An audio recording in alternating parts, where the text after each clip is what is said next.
Good morning, everyone. I hope, or good afternoon if you're in a different part of the world. I hope you guys had a good week with the new lessons. I'm starting just a few minutes early because we had a little troubleshooting last time, and I want to make sure you guys are hearing me loud and clear. So if you are, go ahead and type in the chat box that you can hear me just fine.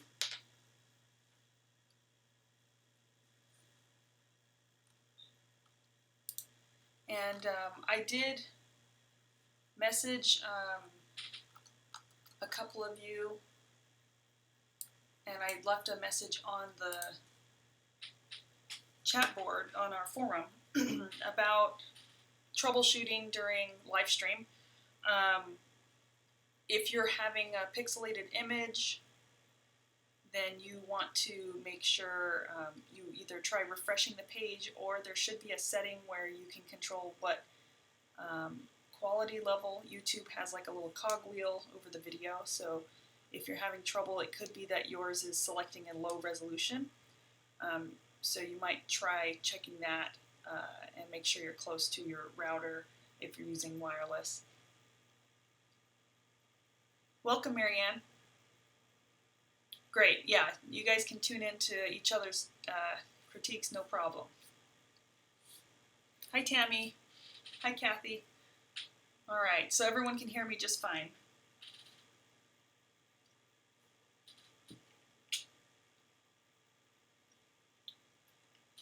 I was really impressed with all the work you guys did this week.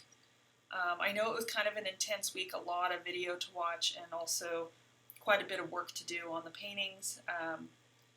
I just wanted to mention before we get started that you guys will have another week to work on these underpaintings and make the corrections that we're going to go over today. Because this week's lessons, I don't know if any of you have watched them, but they're all available now. But the new videos, we're going to be talking about color, and we're going to be focusing on color mixing and doing a color study on a smaller canvas. So we won't be actually touching these paintings this week. So don't feel rushed. You can use this week to make the corrections and add another layer to your underpainting, and also, of course, work on the color. We will be meeting for a critique next weekend as well. I want to see your guys' color studies and talk about color mixing, because I'm sure everyone's going to have a lot of questions because it's kind of a big week as well. All right, it looks like everyone's in. I know it's a holiday weekend for some of you, so thanks for tuning in if you were able to. And let's go ahead and get started. So Kathy, it looks like you're in here, so we're going to go ahead and get started with you, if you're ready. Now you're working from your own photo reference, and actually one thing I meant to do was to email you and ask you to send me a digital copy of this photo, just so that I have a little bit of a better example to work from when we get into color. Because I can tell this you're just photographing a printout. So while it is helpful, it looks a little bit faded. I can't tell really, but maybe send me, if you have a digital version of this picture that you can send me, that would be helpful for when we move into the color stage. Now, Kathy, will you be working from a print for the color stage or a monitor?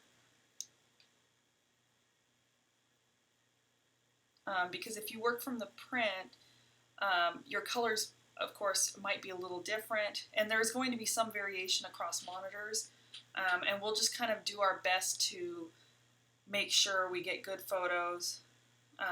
Okay, so if your prints, Kathy, are like looking a little bit like they lack some richness in the color, you might consider either printing on photographic paper, like a gloss paper, or from the color stage moving forward, work from your monitor.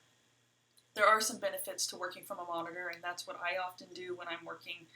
I used to work from printouts, but printers vary so much, and calibrating printers is really frustrating. So I just work from my monitor now, and I like it because I can zoom in and see necessary details and certain colors that I wouldn't be able to see otherwise. And I can also manipulate the photo and balance the color on the monitor as well. So the only challenge is there is a difference between monitors.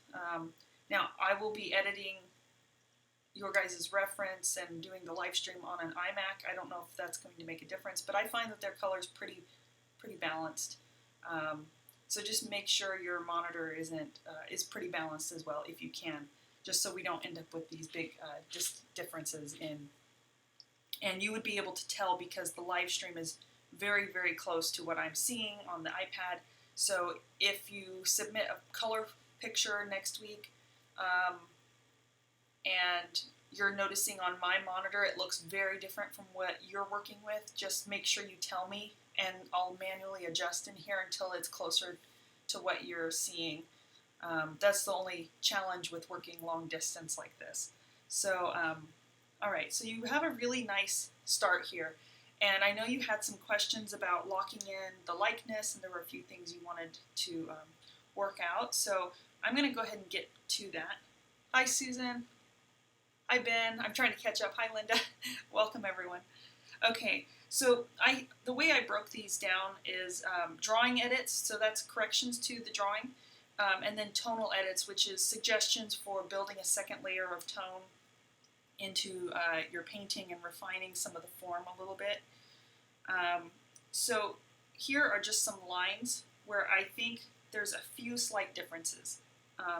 They're really not major. I'm going to zoom in here for you so you can see a little bit better.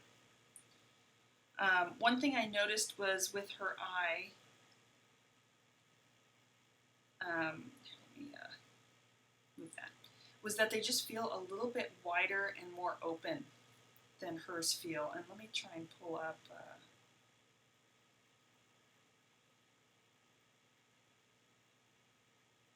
let me bring this reference up here since I still have it.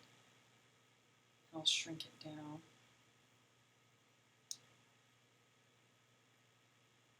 Hold on, give me 1 second.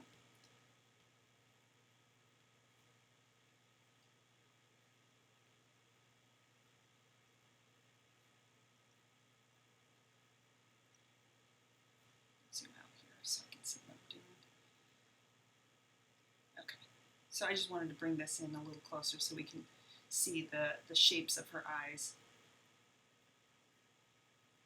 Okay, so let me zoom back in here. So one thing I noticed is just that you seem to have her eyes just a little bit more open through this section here.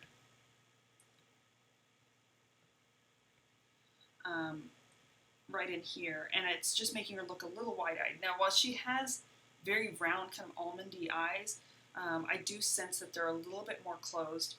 And part of that thickness of her eyeliner here plays a role. I also noticed this eyebrow just seemed to get a little thin, and I can see what you were doing. You were trying to soften the edge in here. What you could do for this little section is do a mixed value. Just mix your white and your umber together and find a value that's a little bit lighter, but that you can fill in that will help give a little bit more of that raised arc. On the shadow side, it looks like you're working with a lot of washes because she is quite dark in here. And that's perfectly fine, but just make sure that you're bringing out this plane change because we have it over here, even though it's very subtle because you're indicating it with the white. Make sure you indicate this one over here on the left side as well. And then same thing on this eye. I feel like this line could just be brought down a little bit. They're really minor changes. I think in her mouth, a little bit more of the characteristic of that overlap. I understand you don't want to make it a real hard line, but you do want to indicate that because it really is part of the structure of her mouth. The only other thing I noticed was here in the nose, it's really, really minor, but let me show you here. I think you just need to straighten this out and kind of mimic this shape that you have over here, and then bring the arc of her nostril up just a little bit. It just feels a tiny bit low or nondescript in that area. And that'll be easier. I know it's the first layer, so some of you were having trouble getting the white to build up thick enough or bright enough, and you were having trouble, same thing with the glazes, because it's kind of a slippery first layer. So this is your opportunity to go in with a second layer and continue to build those darks. Later on today, I'll post an example. I'm actually working on an underpainting for a personal project, and I'll post, I had started the underpainting months ago, and then I got distracted by a few other painting projects, and I decided to go in and do an entirely second pass over the entire underpainting to really push and pull the forms and deepen some of the shadows, and it really makes a huge difference. So sometimes, depending on the painting, I will just do one pass, or I will do 2 or 3. It really just depends on how much I really want to develop my underpainting. Of course, there might be drawing corrections that I need to make in the underpainting, and I try to do that in the underpainting stage rather than the color stage. Even though sometimes inevitably you might discover something is off in the color stage, it happens to me all the time. You sometimes just don't see it until much later, but it's much easier to correct things in the tonal stage rather than the color stage. So on the left cheek, your question is on the left cheek with the plane change. Can you explain more how to do that? Yes. So I actually do a tonal paint over of this, and we'll go to that next. What dictates it the most, though, I'll just draw over this, is that this is a little bit more of a broad shadow, and it has this edge here. Even though there's maybe a darker line within that, you can kind of sense that form. What happens to the form of the nose, where this is always a very tricky area. The transition from the bridge of the nose to the cheek, it used to confuse the heck out of me. And what's kind of happening is you have this flat plane for the bridge of the nose, and then it starts to slope down. And a lot of people think of this as being a perfectly flat plane, but it's actually not. Here we have the wings of the nostril. This, you have a hollow kind of here, and this is actually a rounded form. And it's ever so subtle, but it does have a little bit of volume, and it curls in, and that's why we get this little indentation here often. It's actually not that this is usually a deep crease, although that does happen as we get older. It's that this volume, this fullness that we're seeing here happens. So that's why actually the shadow shape kind of from this cast shadow from the nose on this left side actually kind of follows a slight curve. So understanding those planes can help inform us, especially when our photo might be lacking some information, or it might be a little too vague for us to understand what's going on in that area. So I'm going to open up the paint over, and don't be alarmed. It's going to look like it's quite different, but I just wanted to show you. So what I did was I made edits based on the guides that I had drawn linear, and the only thing I think I didn't change was this ear on the right. It's a minor change, it's just your ear looked a little straight there. But you can see that I basically focused on bringing up this shadow here to follow that shape a little bit. And then I also filled in a little bit wider in the, let me grab a different color, in this section here for the thickness of her eyelid and liner. I also filled in her eyebrow a little bit thicker with a lighter color, and I filled in this with a little bit more. And I'll point out a few more things that I did tonally here in just a second. So you can see now that the eye shape is getting a little closer, so I actually ended up bringing up the bottom lid too. So you can see that here I have it in the line drawing for you to reference, but it really starts to take on that kind of diamond shape. She has this very, very strong diamond shape to her eye here. It's a more of a sharp angle than it is a round kind of edge. This one appears a little more rounded, but this one definitely has some angularity to it. So yeah, I raised this up a little bit higher, and I did feel like you could actually introduce a very faint amount of white into a few select areas just to get it to feel a little bit more like it is part of the light mass. And there is a way to be very delicate. Just what I recommend is, loading your brush very lightly and then dabbing it off on a rag, and then just putting a tiny touch in some of these areas, especially like here and here, and take a dry brush to kind of spread it around. So instead of using the wet brush to continue spreading it, which will give you more, a big wide spread, use a dry, clean, stiffer brush and just kind of pat over the surface, or you can scrub it in and it will fade off, but it'll give you a little bit more illumination. So let me show you again. So that's it without on the left side, and then this is it with the paint over. So let me actually hide this here. So you can see, actually let me change this background color to gray. So you can see, if I make your image disappear, these are the areas I painted over. There isn't very much. I like to show you this just so you can see the realistic difference I'm making in your drawing. So you can see that I kind of put a little bit over by the eye here on the left, right in here, a little bit here, built out that shadow shape, and built up a little bit more shadow there. Everything else was pretty much just building a few more bright points. I realize, let me bring back your drawing. I realized that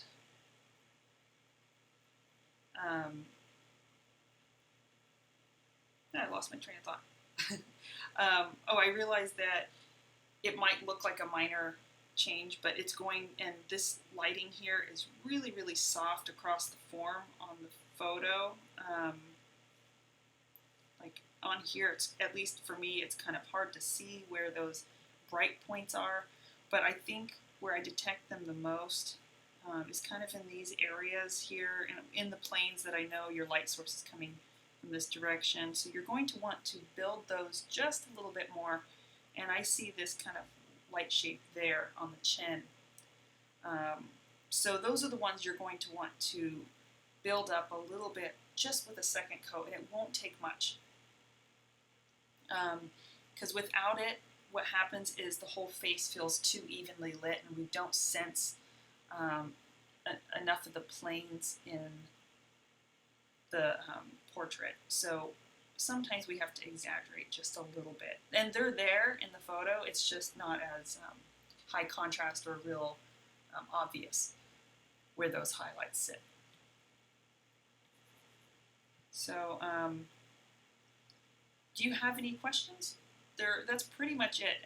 There weren't any major drawing corrections that I could see. It was pretty much just, other than the eyes, building up some more of that form.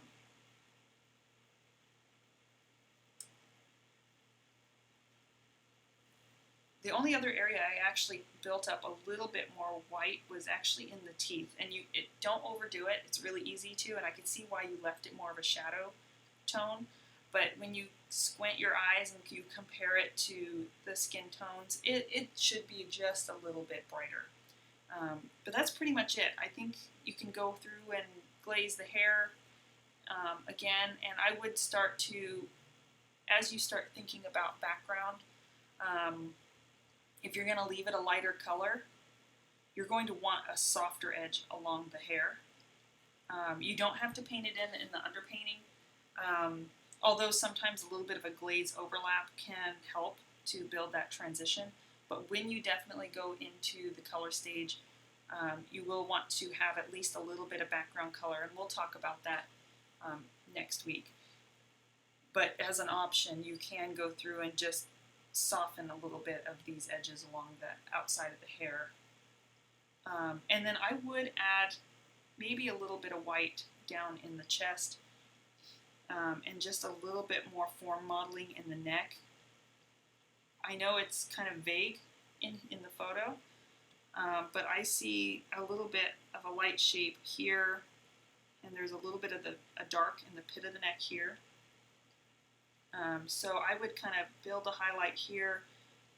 There's going to be that muscle that comes down this way, so that it's not just a scoop shape on the neck. It's actually, there's going to be this overlap. Because remember, the neck is this cylinder shape.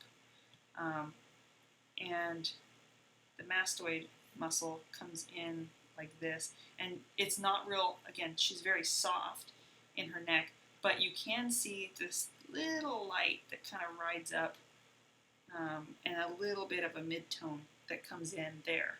And that's going to help you describe the neck area just a little bit more. And then, of course, a little bit of light kind of pulling over that trapezius and more light below the clavicle. You don't need to make this really dark if you end up making this and this a little bit lighter. And that's a very common thing to do, is to make the clavicles really, really strong and dark, and you don't really need to do that. You can just highlight, essentially, and it'll keep that nice softness to the neck area. Okay, so you don't have any further questions? Hi, Angela, welcome.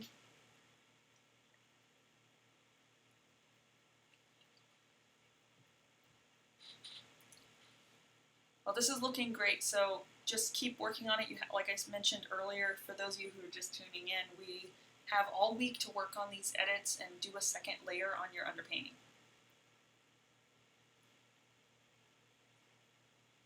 So don't rush it. You can do you have a whole week to kind of build this up and let it dry while you work on your color study and color mixing and watch the other videos.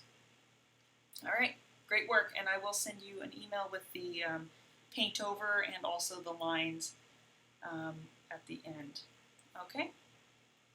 All right, thanks, Kathy. Great work. All right, Suzanne, are you in here?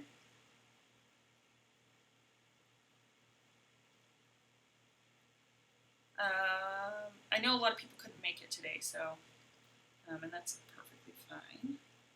So let's see, drawing edits. Let's start with some of the line work. I didn't find too much in here. A little bit, there's a little something in the eyes, but I think it has to do with adding a little bit more finesse to the painting tonally. And there is a little bit of a change here in the lips. So let me bring this over here, just show you where those lines pop up. So there's a little bit more softness in the arc here.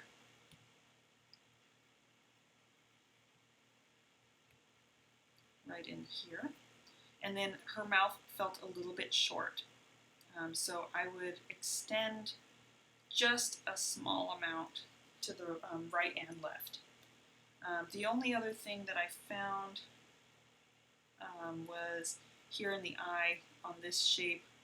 This felt a little bit too low. So where you see this bottom line here, that's where you have your tone, and that's fine, but on this side you need to lift it a little bit. If we look at her eye, we don't see that rim all the way across. We see that little ribbon shape, and then this tone kind of pushes up, and those lashes kind of rise up to that edge. So I would shorten that up a little bit, and that'll keep her eyes from opening up too wide. And then the same thing goes for this right side here. You want to lift that just a little more straight too. And then with the pupil, it feels a little off center.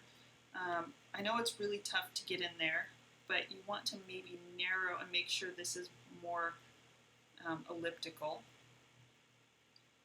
so it's not so coming over so wide. And you will have some lost edges, but refining that shape before you move into color is going to be pretty important. I'll leave that one on there. And then last is just here in the jawline. I noticed it just felt a little like there was this odd bump there, so I would just straighten that out right across here. It's a very simple fix, just bring your dark in. So let's talk a little bit about some of the tonal edits. What I felt with yours was that the white got pushed over a little too far. So when you see this pop up, what you'll notice, what I concentrated on the most was building up a little bit more mid-tone.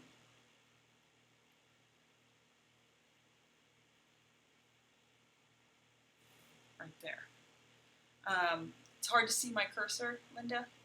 I'll increase the size. Is that better?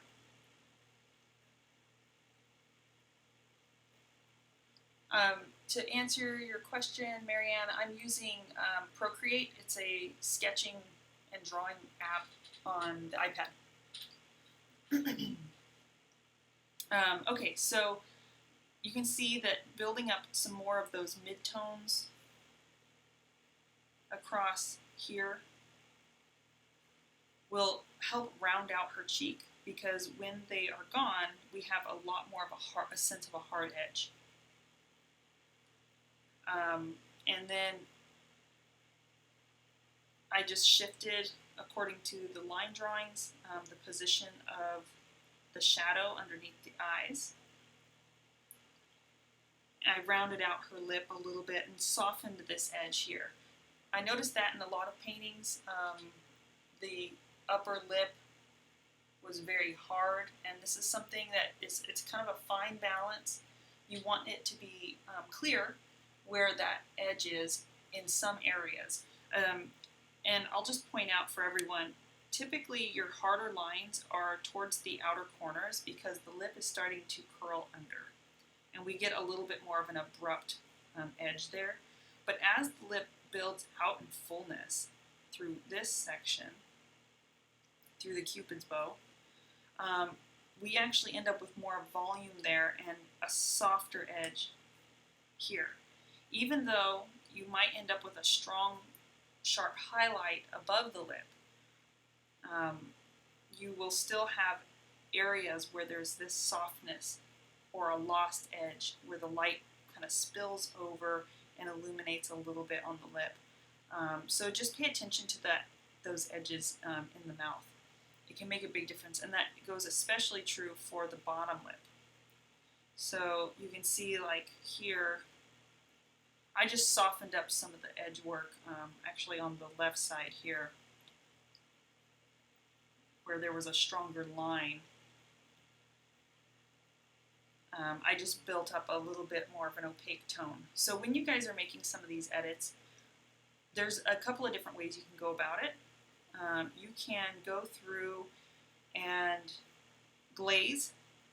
So take your umber and just make it a little bit more transparent. Do not use Gamsol for that. You want to use a medium or a little bit of oil, or just load your brush really, really thin and spread it out. Do not use Gamsol because it will start to lift the previous layer. So that's one way to do that. And another way, and then of course scumbling your lights, just doing that repeat process. But if you need to make a major drawing correction, sometimes those transparent scumbling and glazes don't do enough to change your drawing.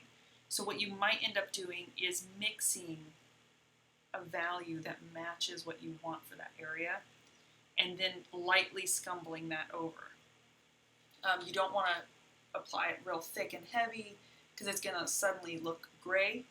But if you actually mix something very close to the value that you want, and then lightly apply it, kind of in that scumbling action that we use with the white, where you're kind of scrubbing it and we're putting a thin veil over, then you're going to maintain the kind of appearance of the warm versus cool that we have. That's so nice for this style of an underpainting. A fully mixed grisaille is perfectly fine too, but it tends to take on a little bit of a cooler tone. Those of you who were in my tonal portrait class, we went ahead and finished out our paintings in full grisaille, but we did start them this way. And it's fine if you want to develop your full underpainting in a closed grisaille or a mixed grisaille. But I find that leaving this warm transparency for the shadow really pays off in the end for color. And not having such a cool gray in this area underneath can make a big difference as well, in just playing in terms of putting in your skin tones on top. Now the reason we did the full closed grisaille is because we ended up glazing transparent colors in the end, but we're going to actually be applying opaque colors or semi-opaque colors in this technique. So we don't want to have that closed grisaille underneath. Okay, so going back to these edits, the only other thing I noticed that was kind of major was this shadow shape under the nose here. You didn't have it connecting quite in the right spot, and it was making also this section across here feel a little bit wide. It's easy to make that too wide, so pay attention to that in your guys' work. And that's pretty much it. So it's really set up. I think I might have brightened up a few select areas, but not really. I think it mostly needed those midtones, just so you see what kind of areas I painted. You can see here, this is just the paint over. So I didn't make too many major changes. Mostly this mid-tone in here, right in here, the adjustments for the eyes, which meant lifting up that shadow shape, softening out the lip, correcting the nose shadow, correcting the jawline, and that was pretty much it. Softening up the lips a little bit in a few select areas. So that concludes your critique. So if you have any follow-up questions, because you're not in here, you can write in the forum. But that is pretty much it. And once you get these corrections made, you'll want to let your painting dry, and we will be focusing on the color study this week. All right, great work. All right, Angela, I saw you in here. So you said to me that you were having a little bit of trouble with your white, correct? Like it was having a hard time spreading over the surface, or it was looking a little, it was like feeling a little dry. I know some of you have written me about your white paint, because some of you can't get the lead white that I'm using. If you're in the UK, you can only get like a substitute. So if you're encountering, there's usually two ways that a substitute white goes. It's either too loose, it's too slippery or oily, or it's too dry and kind of hard. And some lead whites can be that way too, even if you're not using a substitute. If you're just using a different brand of lead white, sometimes they're very like impasto and thick and kind of hard to move around. And sometimes they're too oily and loose if the oil's separated out. Lead white has a tendency to do that.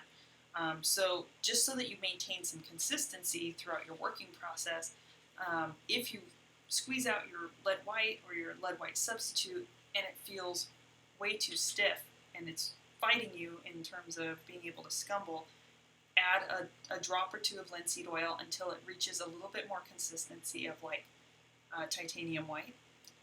Alternatively, if you're using one that has zinc in it, that could be part of the problem. Zinc is it just doesn't behave exactly the same, and it has it's a little more transparent, and it's hard to kind of build up any layers that have real impact. So what I'd recommend is adding, have mostly your pile of your zinc or lead substitute, but then add a tiny bit of titanium white and mix into it.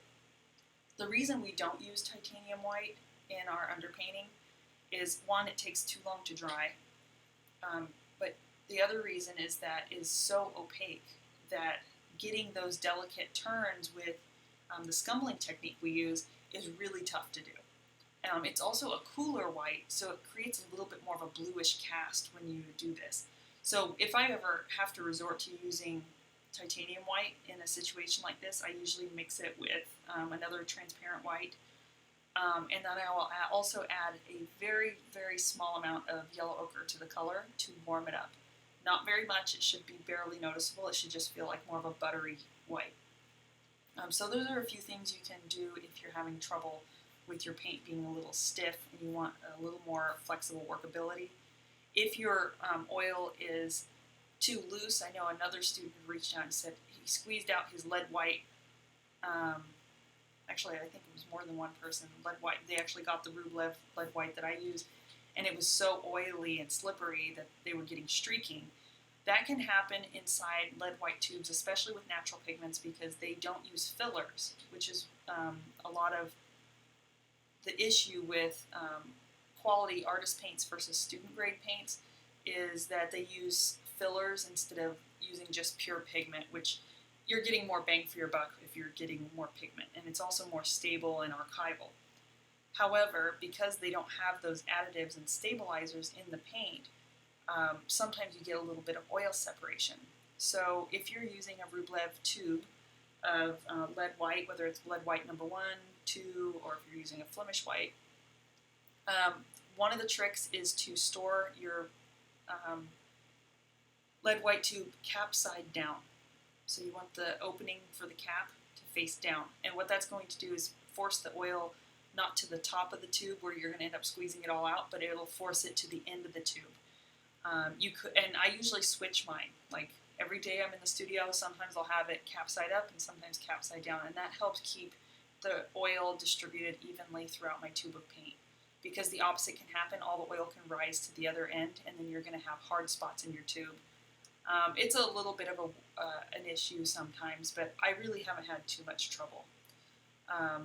Only with one fluke tube, and if you ever have an issue with natural pigments, just reach out to George O'Hanlon. He's really, really great about, if there's any issues with his product, he will make it right. So, and that goes with Blue Ridge too. He's great too. So if you're working with any of those manufacturers, just know that sometimes these things happen because these are not made in mass production. These are they're handmade paints. So there's going to be some slight variation. Okay, so sorry, that was a little bit of a side spiel. So let's talk a little bit about some of the drawing corrections, Angela. So I didn't see too many in your portrait. The eyes look good. You have a great likeness. The only thing that I noticed was a little bit of you need a little more variety in your shadow shape. So I'm going to bring this over here. So you can see that you have this kind of generic scoop in the cheek, and then you have the nice kind of variety here. But there's a little more variation, and this actually rounds out her cheek, and anatomically it makes her cheek feel a little bit long. The cheekbone and like the indentation is usually more like an H shape like this. So you're going to actually see the deviation here a little bit higher. So let me bring that up again.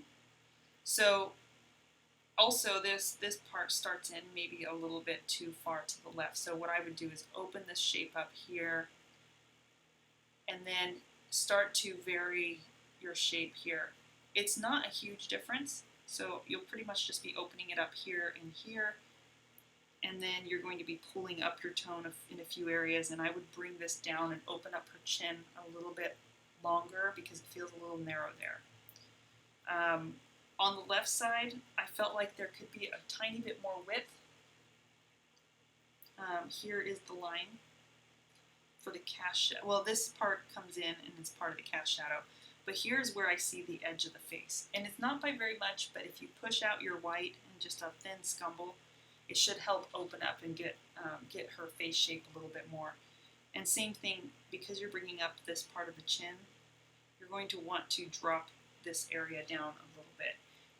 Since this is so dark, if the white isn't doing the trick, you might mix a value that looks similar to this or this, and then just paint it in with a little bit of a scumble, but mix the correct value that you want for that area. So that was pretty much it. In the mouth, this corner of the mouth just needs to drop down, but where you have the peak of the mouth is perfectly fine. So let's look at the paint over.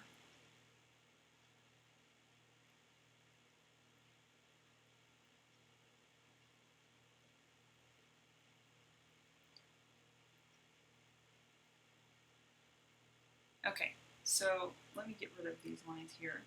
So you can see all I did with the paint over is I pulled this out to where I had suggested you bring those lines. So that is what the new shape will look like. I just tried to match whatever color you have there in the shadow.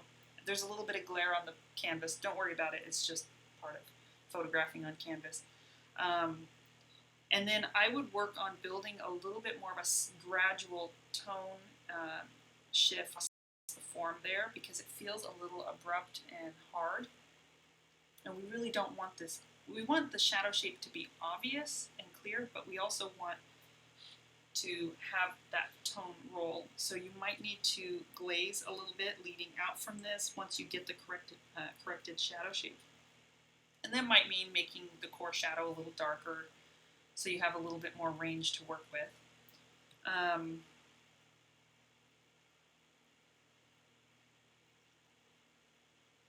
So I dropped the mouth a little bit. You can see that corner of the mouth here, right in here, gets dropped. And I just did this tonally so that you could see what it would look like. And then when it came to the eyes, I felt like the left eyelid over here just got a little bit pencil thin, and she has a little bit more of a fuller upper lid. So I would just raise that up a little bit. It's pretty minor. And you also need a little bit of a fuller shadow for the underside.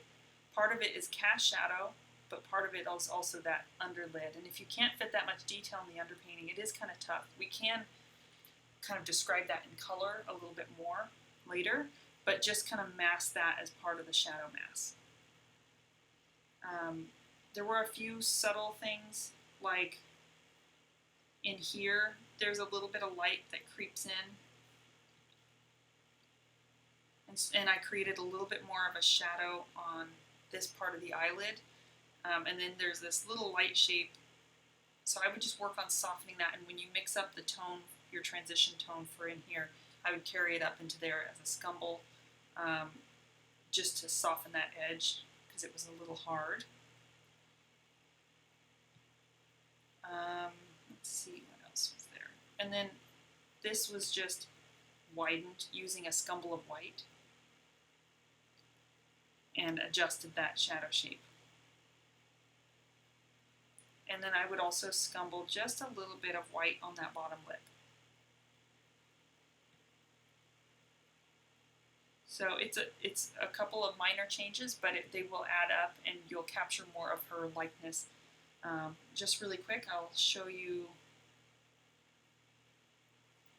what the edits looked like without the picture, just so you can see the areas that I actually painted over. So these are the only areas that I really thought needed changing. Sometimes it's helpful just to see that, the areas where you'll need to add paint just to make those minor corrections. Do you have any questions?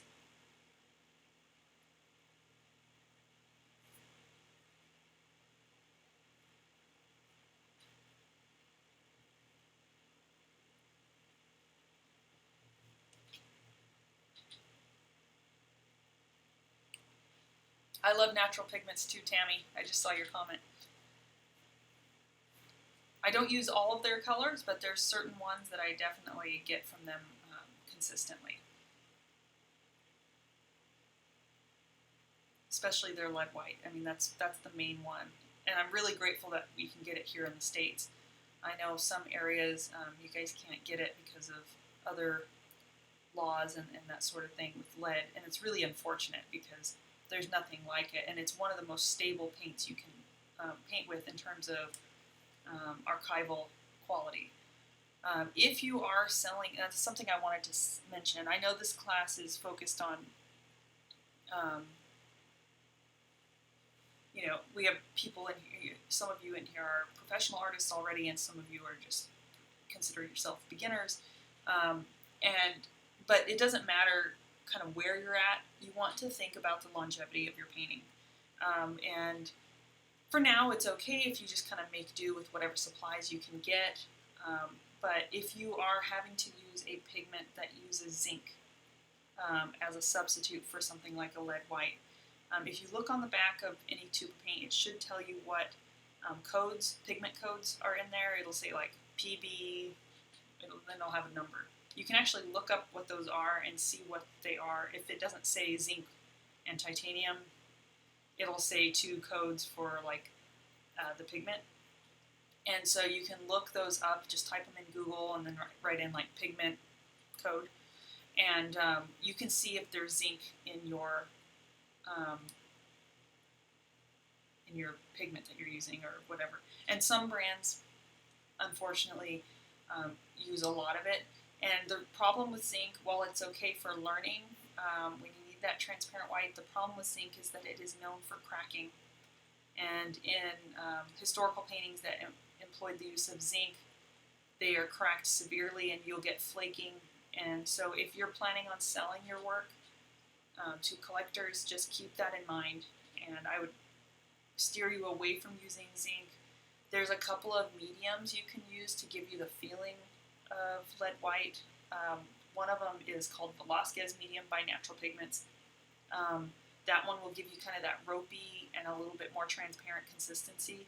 So you can mix that with titanium, and that will give you a little bit more of that feeling that you could get from, and that's basically, and you can actually make that on your own. It's just linseed oil with calcite.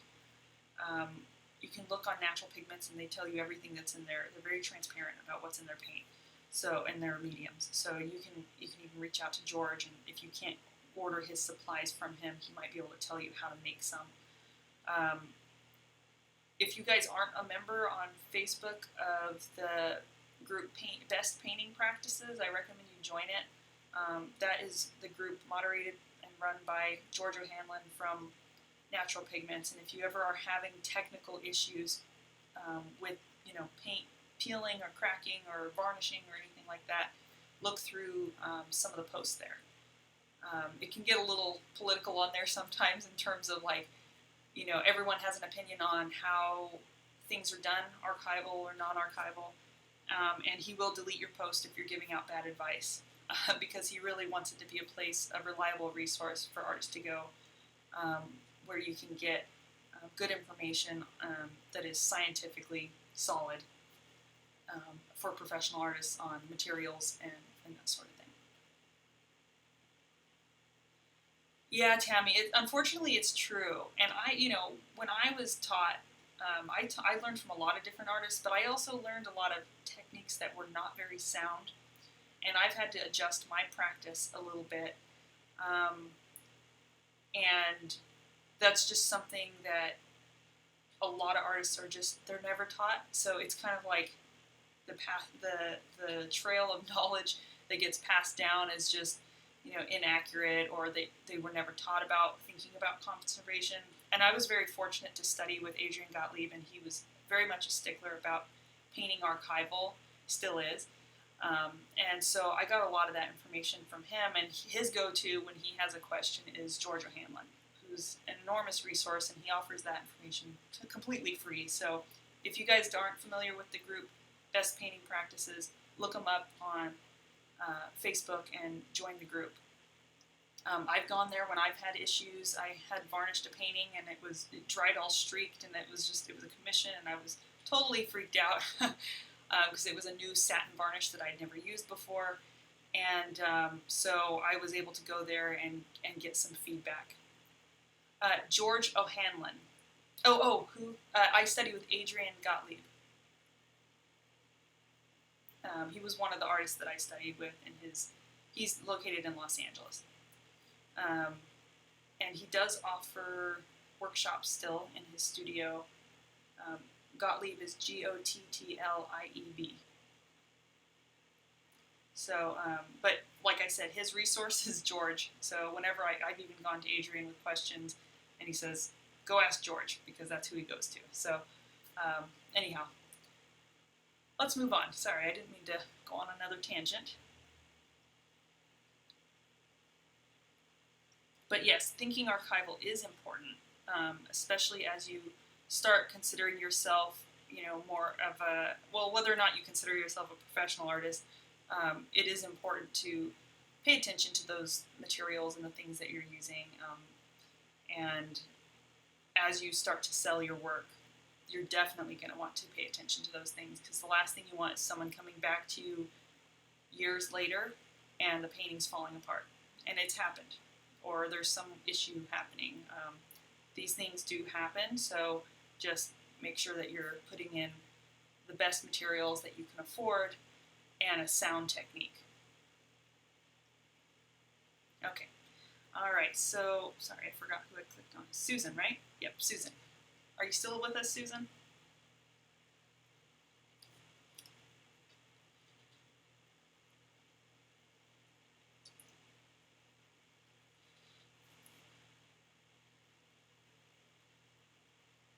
And Adrian Gottlieb just started a Patreon, I think, where he's posting a couple of videos, instructional videos, tutorials more like, on his painting process. So if you guys want to learn from him, he's a fantastic artist. And I owe a lot of what I know about classical painting from him, because every other artist I studied with, we did more of a direct, kind of alla prima technique. So go to his Instagram. I think it's just at Adrian Gottlieb. And I think he has information on there. I don't mind giving him a shout out because he's a cool guy. And you guys can benefit from signing up and supporting his Patreon and watching his videos. I'm probably going to sign up too, just because you're never done learning. That's the truth. Okay, so Susan, hi. You're painting as we speak. Good. All right, so let's go over a couple of the drawing things, because I know you were concerned about kind of locking in her likeness.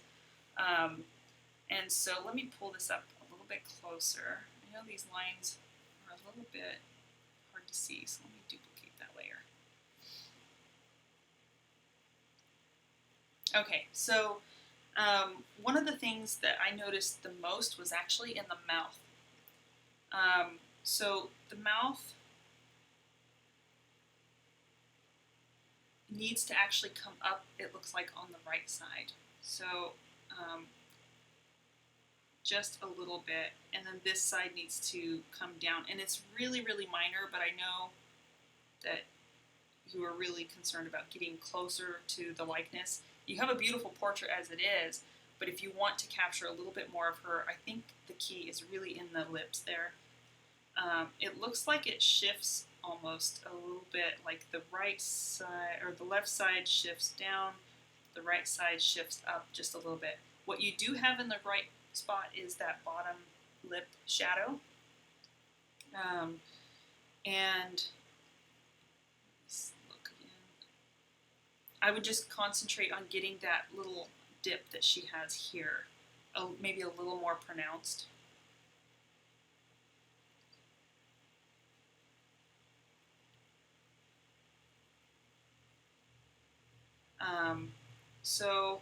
And then the other thing I noticed was in the nostril on the left, it just felt a little bit low.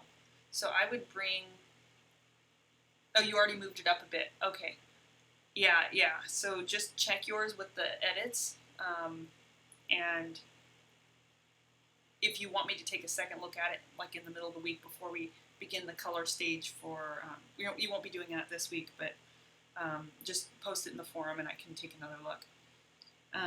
But yeah, I think this nostril here needs to go up just a little bit. Yours is kind of positioned down in here. And I think that's going to just open up this space a little bit more. It's subtle. It's not that this needs to move all that much. I think just maybe a little more defined. And then when it came to the eyes, I feel like your shape is pretty spot on. I think when you go in and add some more accents, make sure you're keeping this kind of lifted. It's kind of hard to tell because I know that this shadow shape all kind of merges. And that's okay, but when we start going into color, or even if you want to add a second layer and just add a slightly darker edge somewhere in the where the lash line is, I think it would help to just define this, because right now, it feels like this kind of cuts like this, and that might not be intentional because I kind of see your arc here, but maybe just opening that up and looking at that arc that exists here that kind of pushes up in this corner would help. And you might even scumble just a little bit of light in here so that you can define that inner corner of the eye a little bit more. And I did feel like your eyelid crease is just a hair too low. It will give her a little more fullness. And part of the reason is we are working in a tight space, but if you look at her, her eyes, there's this volume here, and like in the distance here, but also where the crease is, then we have this kind of rolling of the form, and there's a little bit of a shadow. Like it's very, very small. It's just right in here. So I think if it gets too close down here, then it's going to kind of squish that eye a little bit. So I would open that up and maybe scumble a little bit more white in that part of the eyelid. You know, I couldn't tell if the nostrils were too far apart, just because this is so vague in here. This one might need to raise up too. I'm not sure, because I can't quite tell where you have it positioned. It almost looks like it's down in here, but I think it's just that the canvas texture and maybe the pixelation of the photo is breaking down at that point, and I wasn't quite sure where that was. And then when it comes to this eye here on the right side,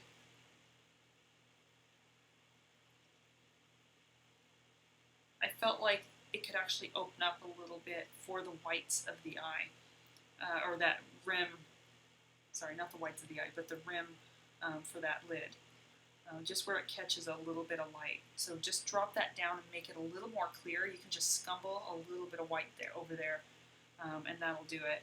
And then this eyebrow felt a little bit low. Again, part of it's just the softness that you're working with, so it's hard to know exactly where that is. But just nudge that up a tiny bit, and that should do it. So let me look, I'll show you the paint over that took these corrections into consideration. Actually, now that I zoom back, I kind of see that that nostril feels a little low, and that might mean you need to define that corner here, and then bring that up a little bit. I didn't do that in the paint over, but I can see it when I zoom back a little bit.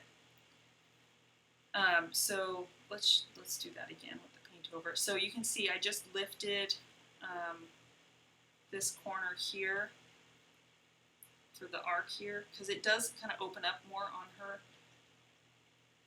and also brightening it up will help it pull the form forward. I made the corrections to the mouth, and you can see that shift. It just needs to shift a little bit to the right. I feel like you had the right shape in the upper lip. It just needed to adjust, and this is a little bit more of like a vague shape over here. It's not as like defined as you see right in here. You know, we see this little dip and then the arc. On this side, it all just kind of merges because this is slowly rounding down into the shadow.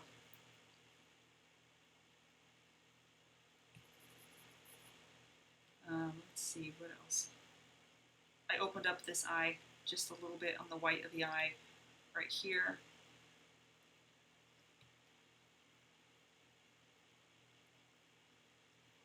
And then I think I just went over and I hit some of those highlights a little bit stronger to push those forms.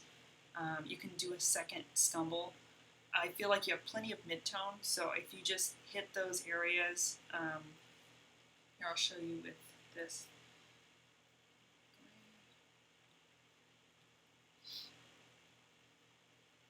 So those are the areas I touched up, mostly in the mouth, positioning the nose, but I hit a few areas in the cheek, just where those highlights are really brilliant. A little bit down in here and here. The main corrections here had to do with moving the mouth. Definitely pushing the highlights on the bridge of the nose and the tip of the nose, but I think you could hit just some of these forms in the face a little bit more.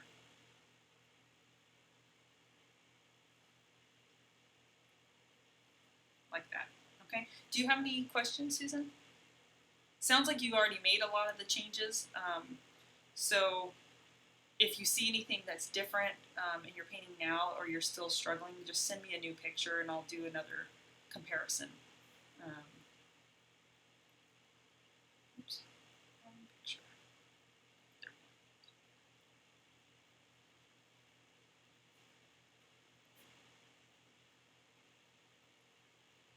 All right, good. I look forward to seeing your finished painting. And you'd be surprised, everyone, how much you can build up those whites. I know with the first layer, sometimes it can feel like it's really bright, but when you go in with a second scumble and hit those lights again, like here in the forehead, you'd be surprised at how much it builds up. So you might consider doing that second layer and pushing some of your glazes darker and your scumbles a little brighter. All right, good work, Susan. All right, Beth. Are you in here, Beth? I'm not sure. Not everyone can make it today. Okay, so let's start with some of the drawing. Now this picture was a little hard to zoom in because it starts to break down pixelation-wise. So I did the best I could with finding some of the edits. So just keep that in mind when you do send. I know sometimes if you're sending it from a phone, it'll automatically compress the file when you email it. So I know on iPhone, if you're sending out a picture, it'll give you the option to send a full-size file or a large file or a medium-size file. Always send me the largest one you can. Okay, it just helps me get a little bit more accurate with the corrections. So one of the things that I noticed, first off, let's put this up here, was that the position of the shadow shape was a little bit too far to the right, and I feel like we can close that in, and as a result the white got spread over to the right too far. So what I'd recommend doing is pushing this over in the correct spots, especially where you want a little bit more variety to the shape.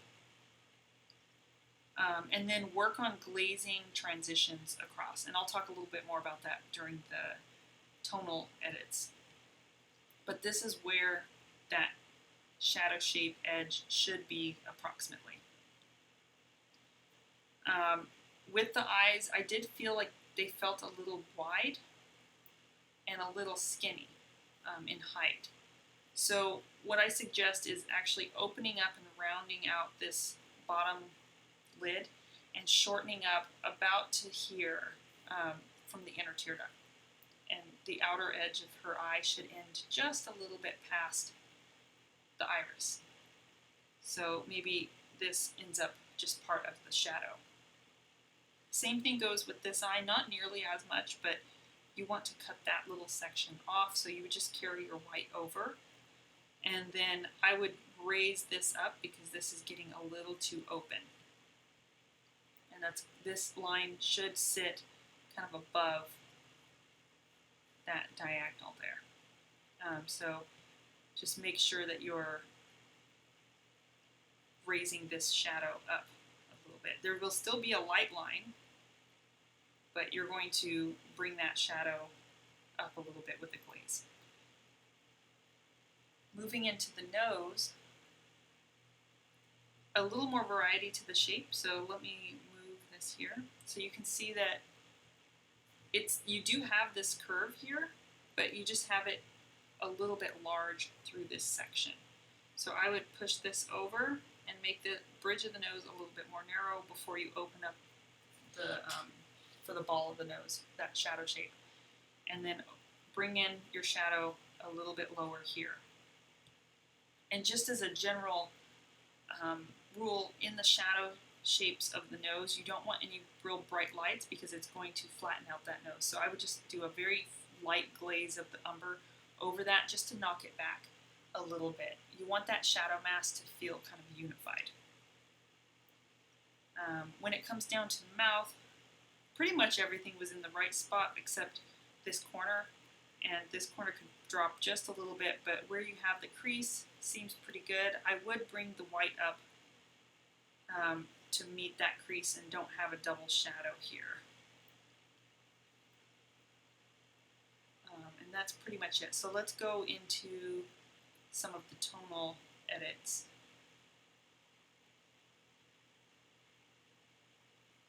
So I went based on the tonal edits.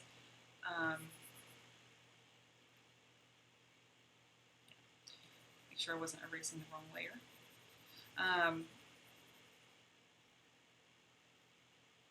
Okay.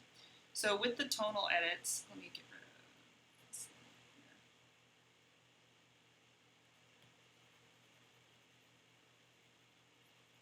Okay. I basically just followed all of the lines that I had placed here. So you can see I raised the corners of the eye. I unified that shadow mask. Don't worry about, you can have a darker line where the other nostril is, and I recommend a little bit of an indication there. But what's more important is having that unification for that shape. And also, once this was moved into the correct spot, then you'll want to mix or glaze over this direction and start to carry that mid-tone in a little bit more so that you get more of a roll to this cheek and it's not so open with the white. The edits to the mouth, a lot of it had to do with dropping that corner and unifying that upper lip in a different shade, a different value. Her lips kind of come in a little closer together, these peaks, before they dip down, and yours were spread out a little bit wider. Yours were almost like out here, which just gives her a different lip shape. So to kind of inch it towards more of a likeness, you'll want to work on that shape a little bit. So you can see how moving those shadows up and in and also adding more of a shadow under the lids helps to close the eye a little bit.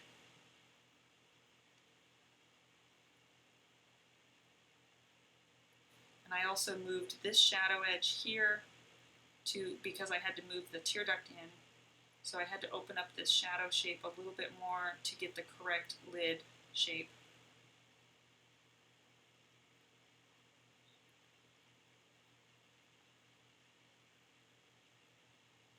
And that's pretty much it. I don't think you need to add more white. It's going to be more of a matter of adding these transition glazes. You can also mix a value, mixing the umber and white together, and scumble that instead of the straight brown, which will give you a little bit more of a subtle transition. And oh, and one more thing is the hair. I just noticed that it felt a little narrow. So I would just fill this out just a little bit more, right where the two parts come together. Just raise that up, and nothing else needed to change. It just felt a little skinny through there. All right, so good job. Just make a couple of those corrections. I'll send everyone their paint overs, also their lines for corrections. And if you have any follow-up questions, just send me a message in the forum. Hi, Kelly. I just saw that you joined us.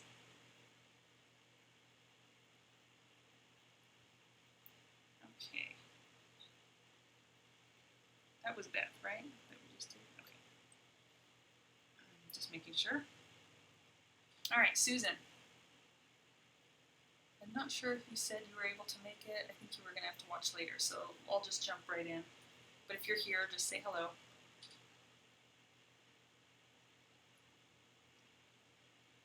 Sorry, Tammy, your question, why the paint film looks grainy. Was that when I was working on Susan's? I just caught your question, sorry.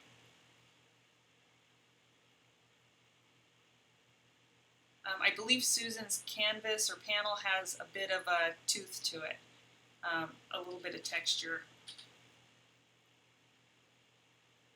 Yeah, yeah. I think that was the texture. Susan, did you get your panel from a specific place? Did you get it from Trekell or from, I think, Artifacts from Natural Pigments?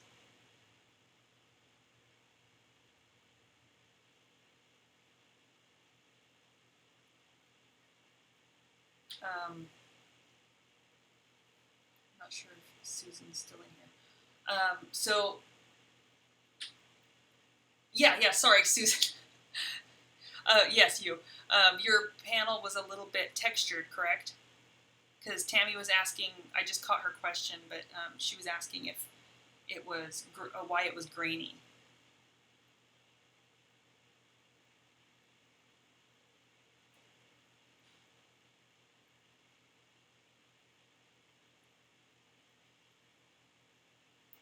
Now, I usually prepare my own panels um, with my own primer. I'll buy the aluminum composite and apply my own lead or um, oil primer. And I mostly do that because I'm very picky about texture. But there are a couple of brands I will buy. Like the Artifacts are pretty good, but I have received panels from them. It depends on like who did the priming, probably. But I have received them where they're really textured, and it bothered me. So if that ever happens and you want to adjust it, you just need to wet sand a little bit, and of course wear a mask and all that, especially if it's a lead ground. Wear gloves, but you want to use a little linseed oil and just a rough grit sandpaper, and it'll take down some of that high texture. Okay, so you applied the gesso yourself. Yeah, Susan, sometimes photographs just, they tend to over accentuate things like that. I find that with canvas to be true as well, or linen. It's hard to really photograph without it picking up all of that texture. Yeah, so if it's not bothering you, you don't need to worry about it. But I know with me personally, when I've ordered a couple of panels, I've had to sand them down just a little bit for my own personal preference. Okay, I got distracted again. Susan. All right. Susan Leem, I believe, is how I pronounce your name. So let's go ahead and get started. And I'm sorry if I mispronounce any of your names. Please let me know if I do. Okay, so there were only a few corrections. You have a really solid likeness of the model. There's a few minor things in the lips and in the nose. The main thing I felt with the nose was that it got too wide. And so that's something you might want to look at. You have your line out here. Let me get on the correct layer here. I'll draw white. So you have your line out here. And it just feels a little bit wide, so I would push that in a little bit more. And then here, I believe, needed to push over a little bit. I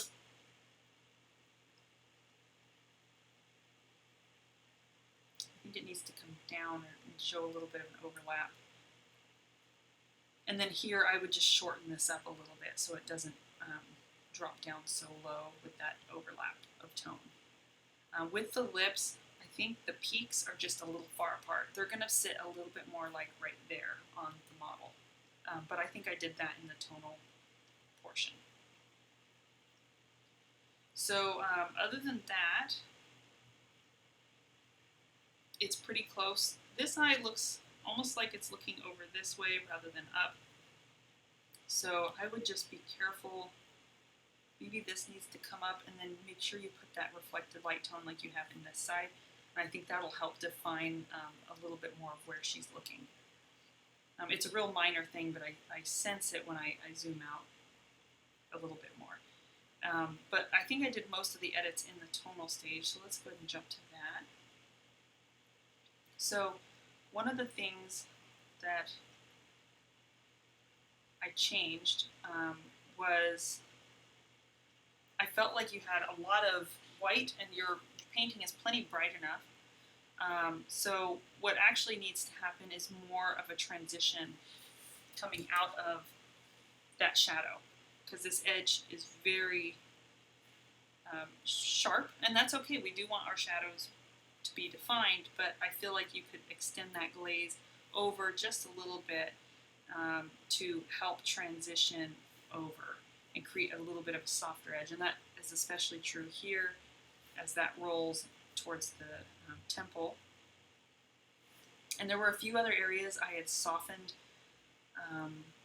in the eyes. I felt like this tone that kind of comes over and reaches feels a little wide. So you're going to want to pull in a little bit of light into this area and soften this line here as well. This line is just a little dark. And it doesn't mean it's not darker there, but you do want to, you can see how I built up a little bit of more light tone around there, just to soften out that feeling around the eye. And then on the left eye here, it's subtle, but you can see right in there,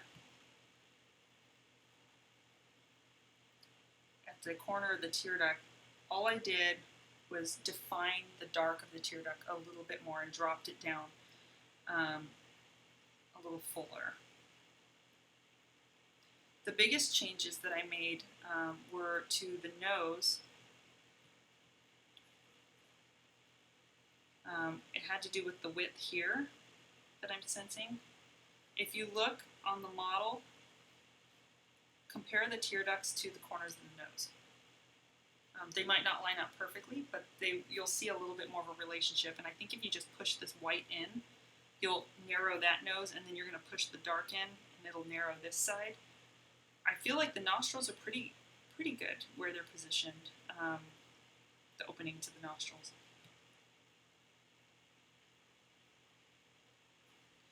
Another thing is you're going to want to lose this edge here, leading into the opening of the nostril. The cast shadow dark kind of carries up, so you don't have this really bright connecting tone as you have it in your painting, and that's going to help integrate the nose into the face a little bit more as well.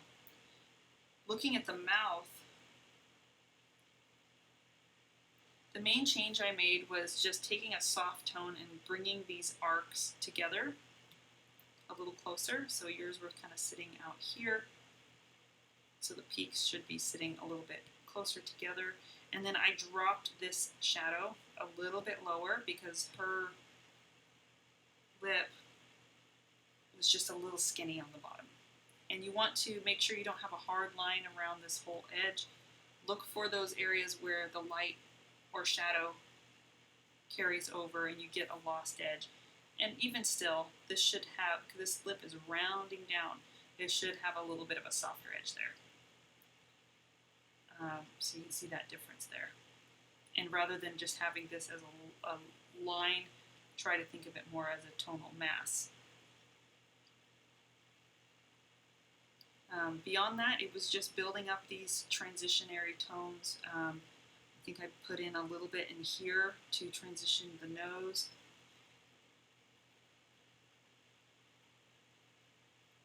Nope, you already had that there. I had to do that on a couple of them. So you already had that one there. I would just carry this over. It was here that needed it a little bit more.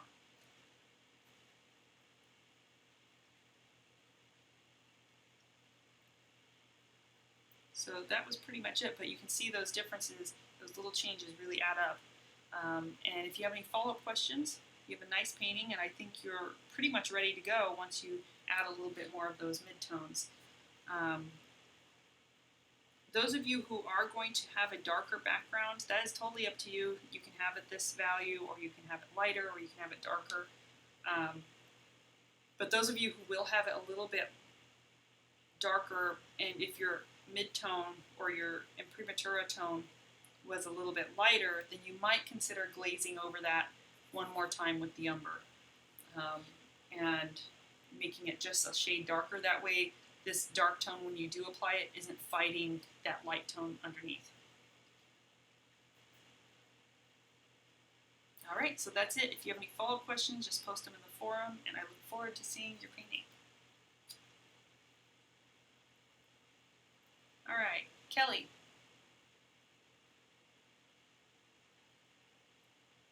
You are up. You have a really nice painting here, and let's go ahead and jump in. You're in here, right?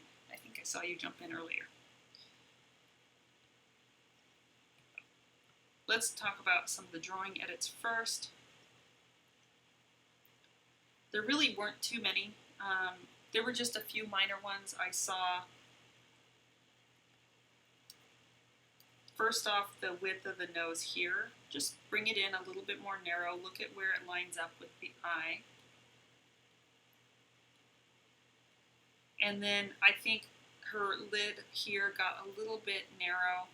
So I would just take the white and open this up a little bit wider. And the same goes on this side, especially this corner.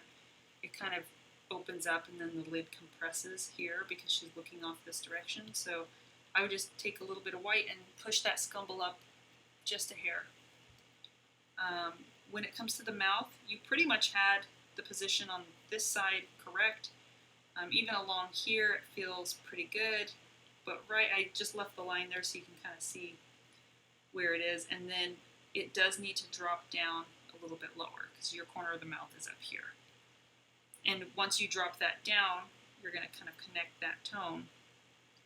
Then you'll probably take the light spot that you had there and you would move it down here. So it's just going to drop down a tiny bit.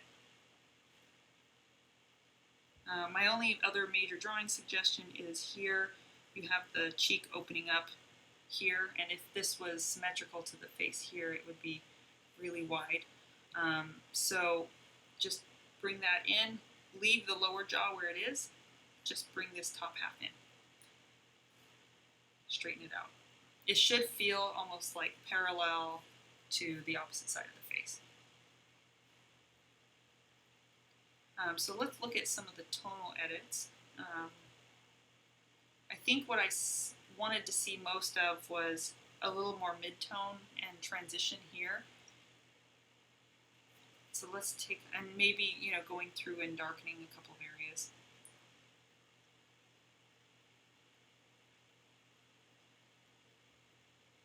So let's bring that up here.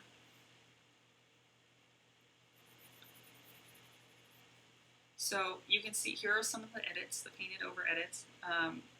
So by giving her the fuller eyelids, it really helps open up her eye and it looks a little bit more like her.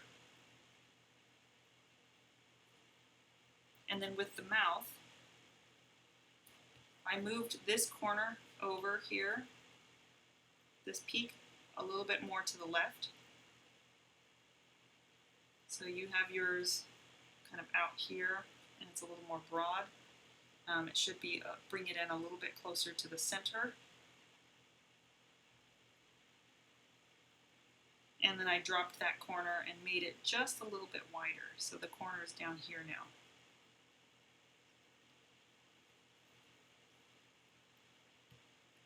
So I'll show you that again.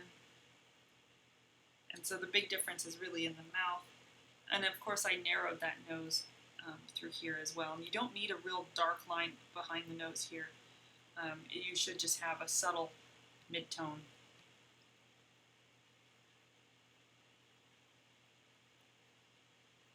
I corrected this here just by putting in a darker shape in the back.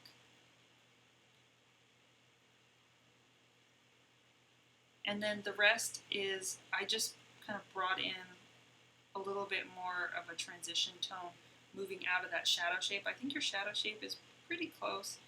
I can't tell if it's the weave of the canvas or the absorbency of the canvas, but you might consider glazing the shadow one more time just to kind of push that richness again. You had a question about the eyebrows. Okay, let me take a look real quick. It didn't jump out to me. This here on the left might be a little bit of a severe angle. Part of it is that this highlight hitting that so hard is just grabbing my eye. She does have that strong highlight, but you'll notice that the form, kind of the highlight rides up the form this way, and you can see that by the lightening of tone in her eyebrow hairs here. So maybe that's all that needs to be done, is just lighten them up. They're a little heavy.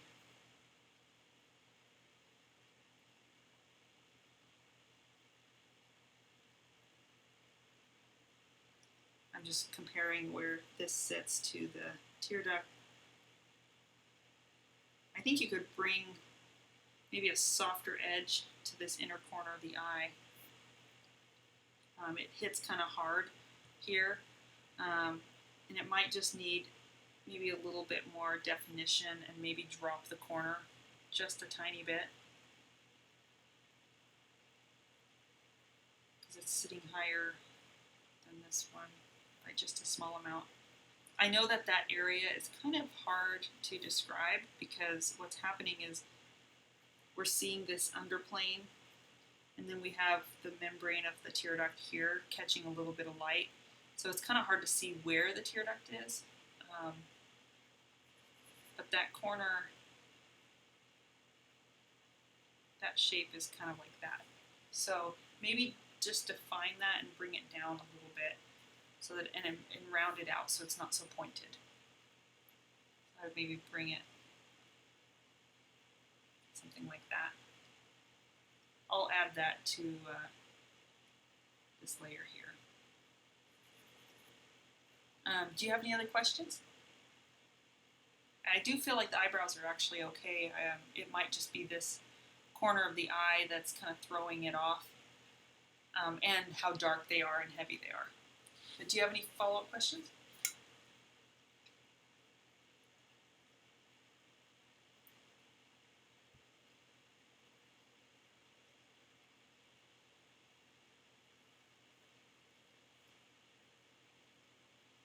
I would, yes, on the left eye especially. The right eye, sure, it's maybe a little heavy in terms of how abrupt the line ends. You might just make it a little softer as it transitions out. And then here I would carry the light up a little bit. It is darker because she has the lash line, but I would just make it a subtle gradient rather than something that's really hard lined and really, really dark. Because right now you almost have it as dark as your shadow shapes. And it could be just a little bit lighter. So you could take just a little bit of umber and mix it with the white to the right value and just slightly scumble over that. So it still has a tone and it's not pure white, but it's still kind of a tonal mid-tone. Something almost close to that should be fine. All right, good work. If you have any follow-up questions, just post them in the forum as you make your corrections. Oh, you're very welcome. All right, David. Are you with us, David? I haven't seen you say anything yet, so you might not be able to make it today. So let's go ahead and get started in the drawing edits. Thanks to everyone for hanging out. I know some people are celebrating this weekend, so timing might be a little difficult with family and everything. Okay, so David, the main thing I saw, it was a little hard with this picture because of the raking light coming over the canvas.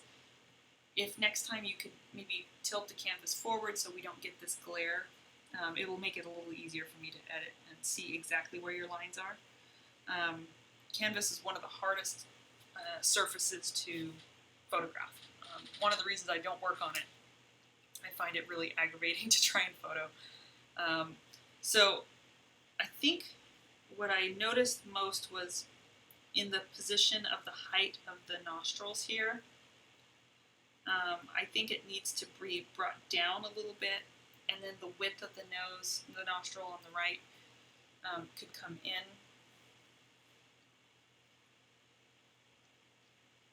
Yeah, so it just feels a little wide. So you could easily do that by just bringing this light tone or mix a middle tone and kind of glaze it over that section. With the eye, I felt like this was opening up too low, and you want to move that white rim a little higher because it should just barely cross over the bottom of the iris. So you had it just a little bit open.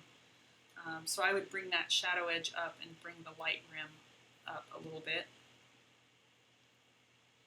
And then just make sure you have, I couldn't tell where this came in and where the edge of the iris was, so just make sure you do have that defined in your painting before you move into the color stage. And when it came to the mouth, the only correction I saw was that this corner was dropping a bit. And then I think her lip could use a little bit more of a defined shape. It just feels a little soft. Maybe she has a little more fullness and roundness to the top here. Let's see what I had done in the edit here.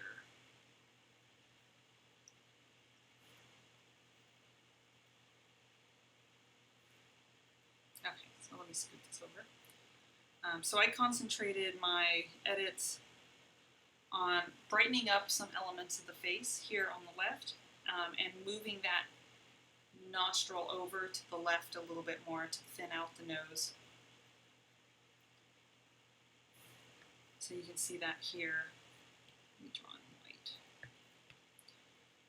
So you can see that here. I kind of brought that in a little bit brighter or narrower, right in there. With the eyes, I think I just went in and defined a little more about where I could see that lash line and that shadow. I think if you just go in with a smaller brush and clarify where that sits, and then bring this shadow shape up so that you have that little rim light there.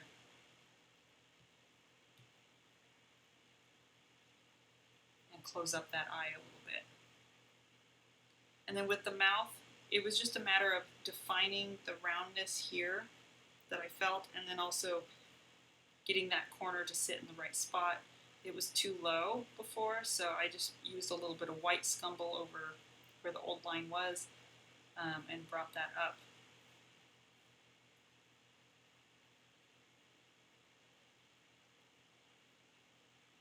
That right corner is pretty much in the right spot. It's just that this shape here needs to just be defined a little bit more clearly. And then everything else is really about bringing more brilliance to the light mask. Especially on canvas, I find that the texture often kind of gets in the way of the luminosity, because it's kind of scattering the light a little bit.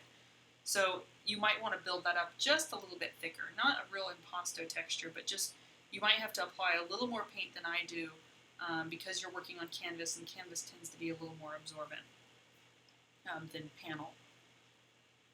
So let me zoom out here. There was something in the hair too. I felt like the head was a little narrow right through here and a little bit through here. So I just want you to fill that out a little bit more rounded, where you see those lines there. Did I put that in this section too? No, I didn't. So I'll sketch that in into that too. But the main thing was actually going in and brightening. So let me show you just what that looks like.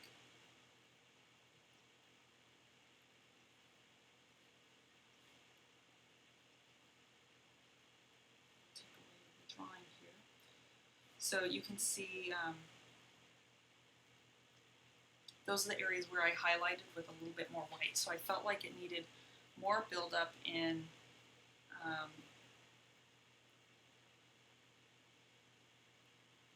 more buildup here in the forehead. These tan areas were just where I was making corrections to the shape around the mouth, but a little more buildup in the cheek and leading up to the bridge of the nose, a little more above the philtrum and a little more on the chin. You can see it's pretty heavy up here and a little bit lighter down here to keep that fall off of light.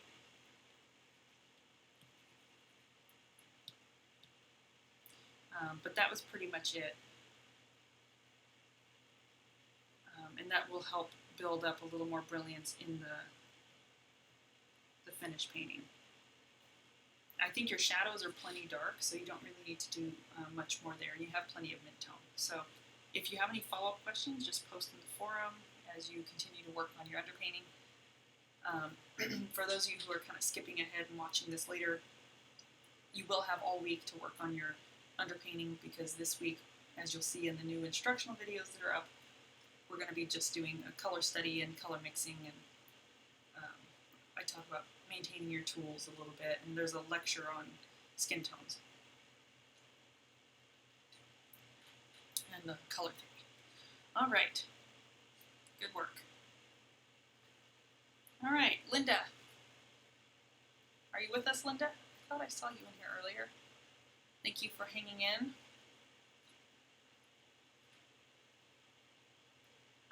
Just a note for next week, I had to pull in, I know you sent me 2 pictures, Linda. One was before you added white and one was after. But I noticed on the one that was after, I was able to kind of correct the distortion, but it was really wide at the top of the canvas and really narrow at the bottom in the photo. I'm trying to draw that out. Like this width here and this one down here. And I was able to correct some of it, but I don't want to make you correct your drawing where it's just distortion of the photograph of the painting. So next time, just try to make sure you can step back a little bit further. If you're taking pictures with a phone, they just have a tendency to distort a little bit. So step back a little bit further and just try to make sure your phone is parallel to the canvas. I know it's really hard because distortion just kind of happens. But if you are taking a picture with a phone, you can sometimes set up, depending on what kind of phone you have, but most of them have it to where you can put a grid up for helping you with like centering the photos. And if you can do that, it might help get square photos. And this goes for everyone else too. There were a few that had slight distortion. And the main thing is I don't want to make you, no, that's okay, Linda. I just don't want to make you correct a ton of drawing errors that are due to the distortion of the picture and it's not your actual painting. So I was able to get it a little bit closer based on the other picture. So let's just go ahead and talk a little bit about some of that. So what I noticed with, pull this over, duplicate that so it's a little bit easier for you to see. The main thing I saw was where this shadow shape sits here. I feel like it could come in, it's pretty good everywhere else, it just feels like it needs to come in here so we get more of that hollow feeling for the cheekbone. So I would bring that up about here and then kind of taper it back to the line that you have towards the bottom here. And then here is where the edge of her face is. I'll highlight it in white because it's a little hard to see. So I would just push out your white just a hair to widen up that part of the face a little bit and then just round it into the other section below where you have your shadow shape is perfectly fine. And the main thing I saw was with the nose and a little bit in the lips, but the position of the nostril here is sitting a little bit low. Like you have it down here.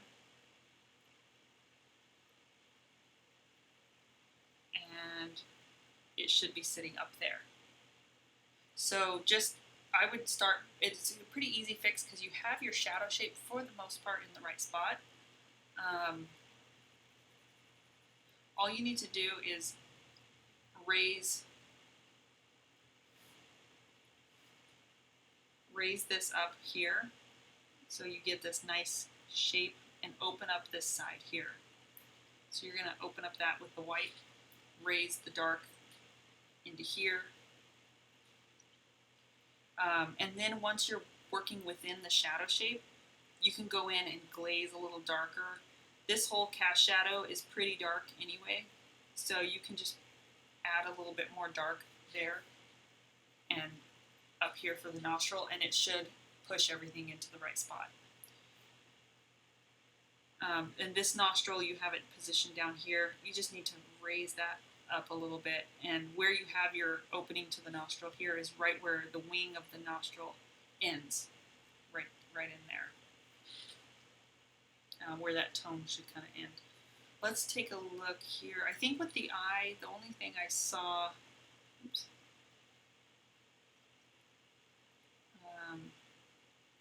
I see your line here.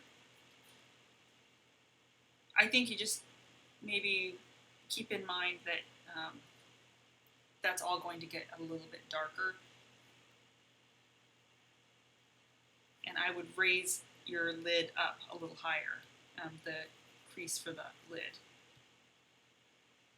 to give her a little bit more of a full upper eyelid. This shadow shape can come down, and then this can open up just a tiny bit. The position of this eye is perfect, so just keep in mind that fullness to that upper lid. Let's look at the mouth. It was just really a shape. Right now you have in white.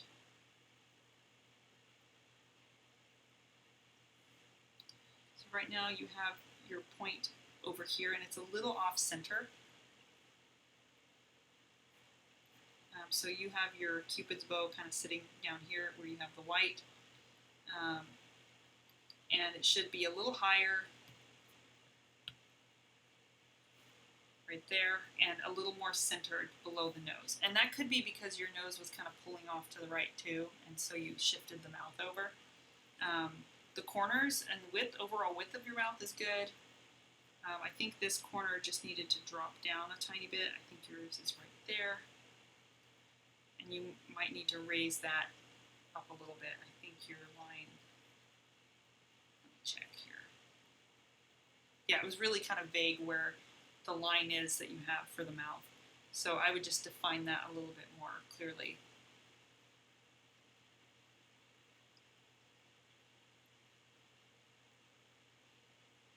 Okay, do you have any questions about that part?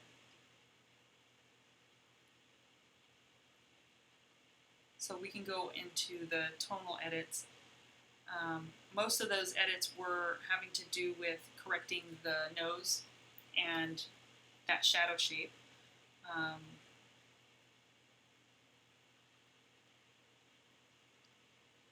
And the eyelids. So I didn't really feel like you needed to add a lot more white to your painting. It feels pretty bright. The only thing I would suggest is maybe mixing a halftone and adding a little bit of definition along this edge, so that way it's not the white kind of coming up to that edge, and also that you have a little bit more form to that cheekbone, because you already have it about as bright as it's going to go right in here. So I think if you just mixed up a halftone, I would do it mixed, just because glazing brown over this is going to be too severe. So just take your white and add a little bit of brown to it and make something that's more of a middle value.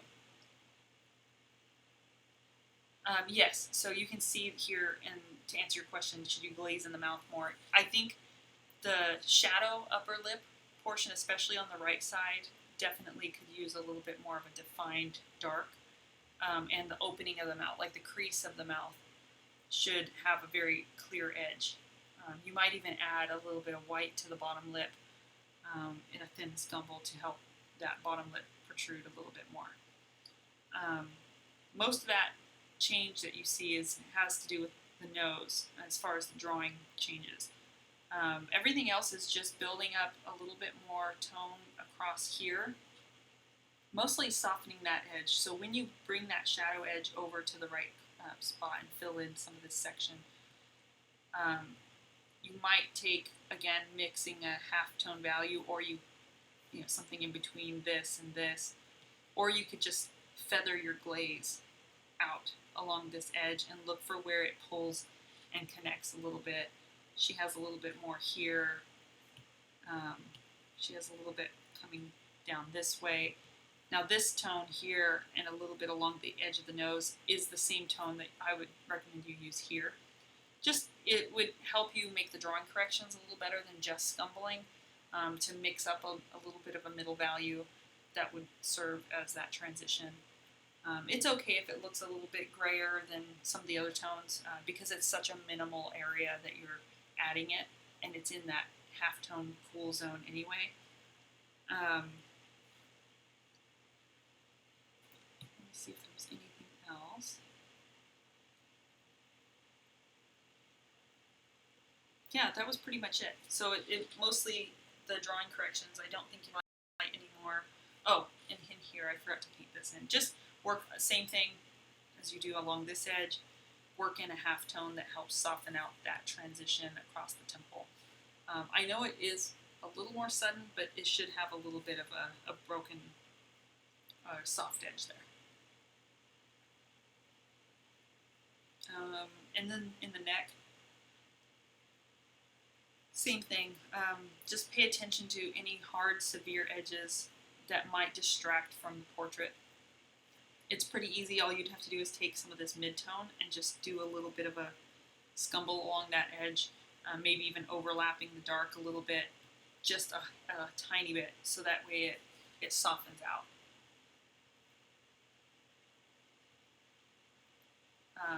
So do you have any follow-up questions? No, I think you're pretty close. Once you lock in some of those shapes, bring that shadow shape in and work on adding some more halftones and fix the nose, I think it'll start to look more like her.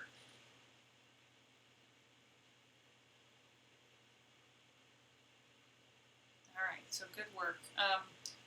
If you have follow-up questions as you continue making corrections, just post it in the forum and I'll try and get back and comment on everyone's, or if you need me to take a second look at it.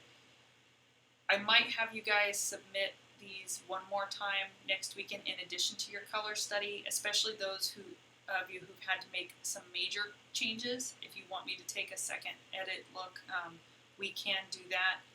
I won't have as much time to devote to it because we will be talking about color. So next week for the critiques, what you're going to want to submit to me is your underpainting, if you've made major changes and you need me to look at it. If you're happy with it and you don't need me to look at it, don't worry about sending it in. You will send me a picture of your color study, the little 5x7.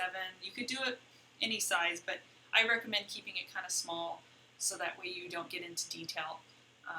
5x7 or something around that size. You can even do it on an 8x10 and just only paint half of it or keep it kind of smallish. And then a picture of your mixed colors before you started painting with them on your color study. Just snap a photo of your palette of the colors. That way I can give you suggestions on editing your mixtures. And that's pretty much it.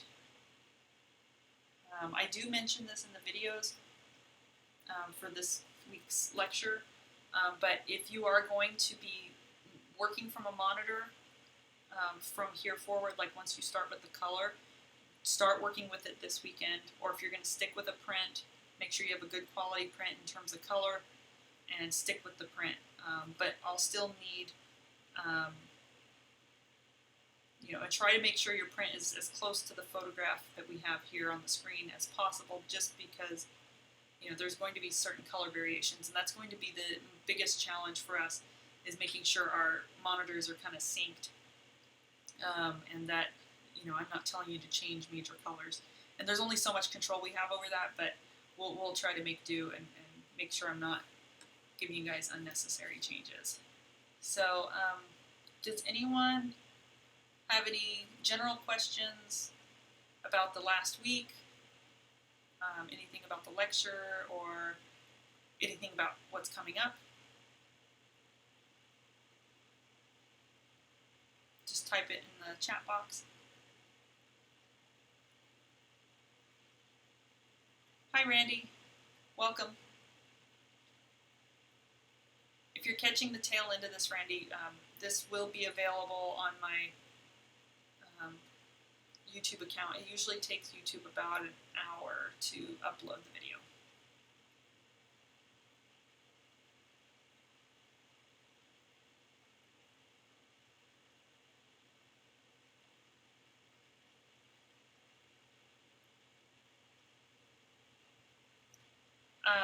Marianne, so you're afraid you didn't put in the halftones, just shadows and white? Well, the halftone was partly the imprimatura that we did. Happy Easter, Susan. Great work.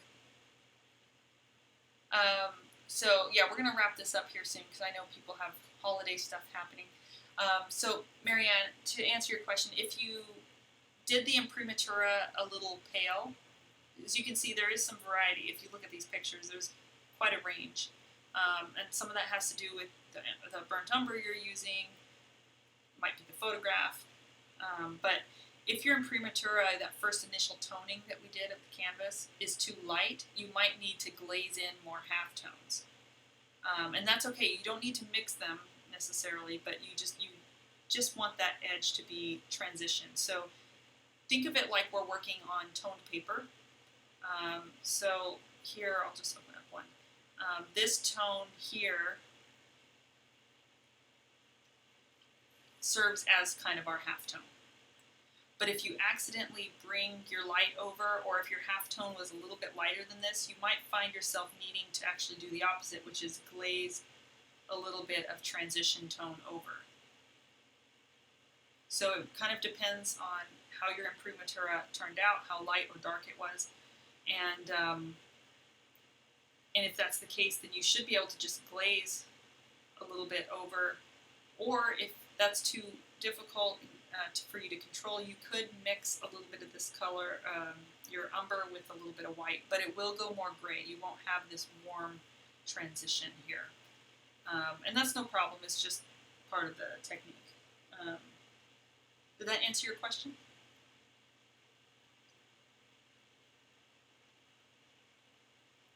Yeah, it's not about getting a perfect, transition in those halftones.